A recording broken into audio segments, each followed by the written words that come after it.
Stories have a power, in my view, to help us understand where we've been, but also where we're going. Stories can help us heal from the wounds that life delivers to all of us. Stories help us console us in some way or another. But stories can also encourage and embolden us at times in our lives. Stories help us to see the world freshly from other eyes, other places, other historical periods.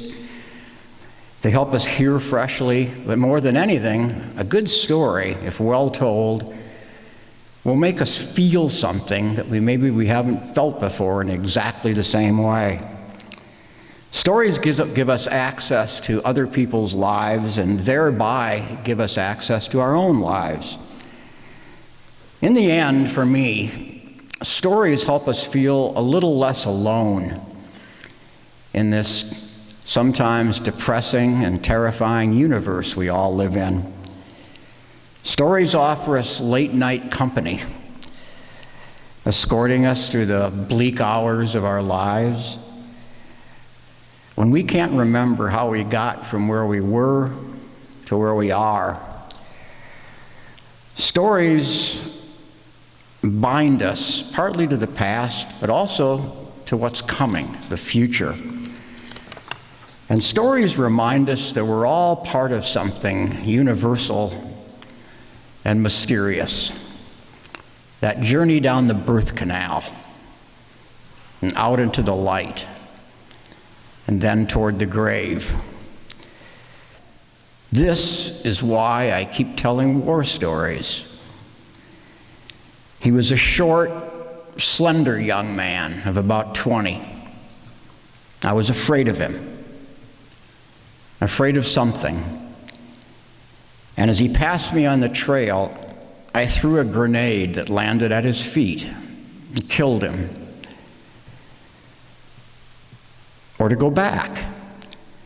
Shortly after midnight, we moved into the ambush site outside a little village called Mike.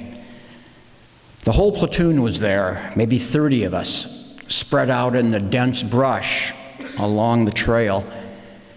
And for 5 hours, nothing at all happened.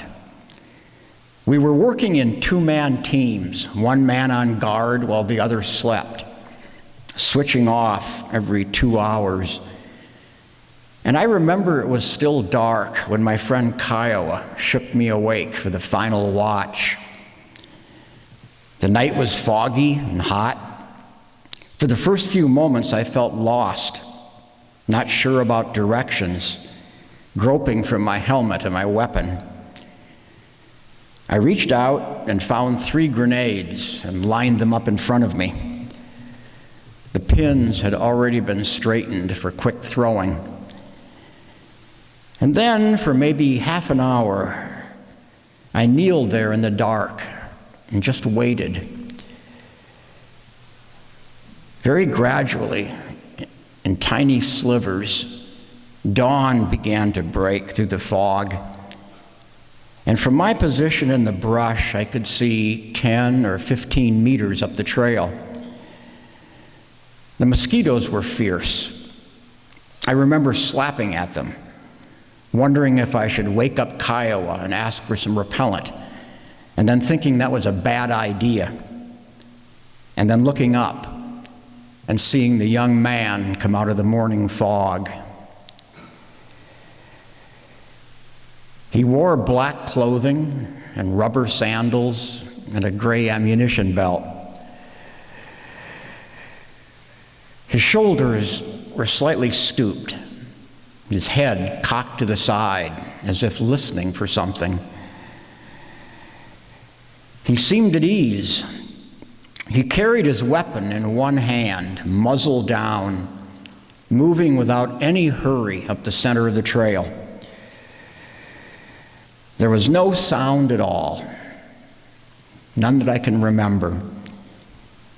And in a way, it seemed he was part of the fog, or part of my own imagination.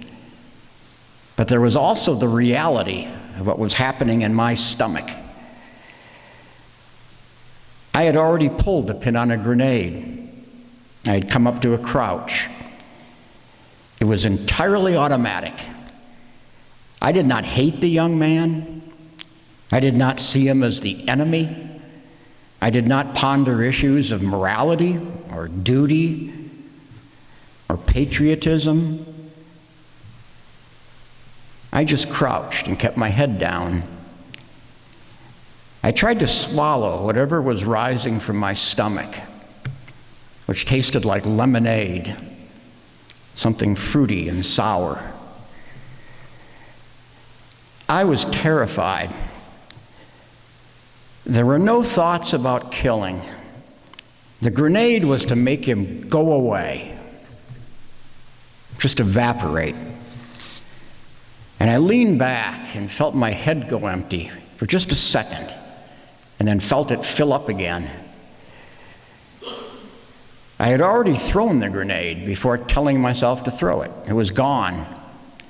The brush was thick, and I had to lob it high, not aiming. And I remember that grenade seeming to freeze above me for just a second, as if a camera had clicked. And I remember ducking down and holding my breath and seeing little wisps of fog rise from the earth. The grenade bounced once and rolled across the trail.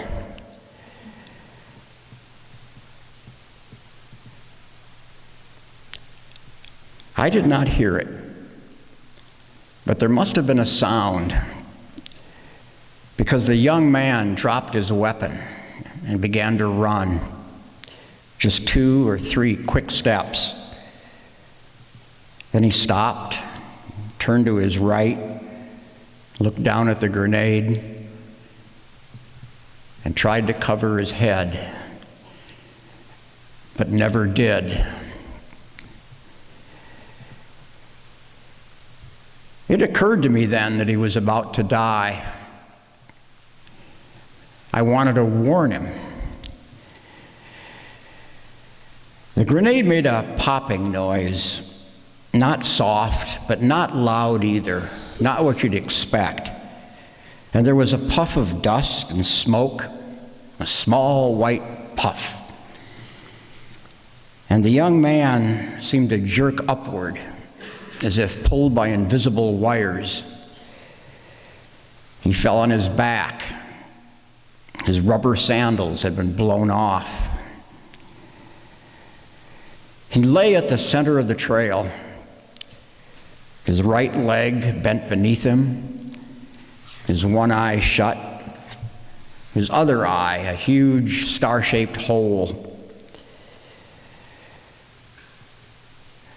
For me, it was not a matter of live or die. I was in no real danger. Almost certainly, the young man would have passed me by. And it will always be that way. Later, I remember Kiowa tried to tell me that the man would have died anyway. He told me it was a good kill. He told me I was a soldier. This was a war.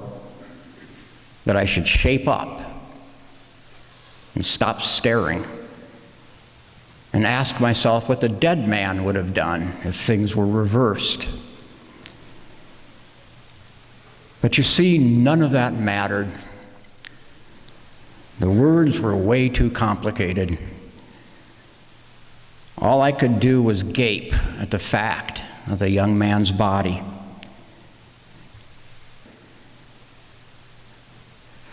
I haven't finished sorting it out. Sometimes I forgive myself. Other times I don't. In the ordinary hours of life, I try not to think about it. But now and then, when I'm reading a newspaper or just sitting quietly alone in a room, I'll look up and I'll see the young man coming out of the morning fog. I'll watch him walk toward me. His shoulders slightly stooped, his head cocked to the side, and he'll pass within a few yards of me and suddenly smile at some secret thought, and then continue up the trail to where it bends back into the morning fog. Here, that in a story, you're not limited by what happened. As a fiction writer, I'm also allowed to write about what could have happened, or what should have happened, or what almost happened, which goes beyond the world of nonfiction. It goes into another world of not literal truth, but of something emotionally true. The story I read to you, although it's completely invented, was more emotionally true to me. That is, it resonated inside of me in a way the real story, as I told it to you, doesn't.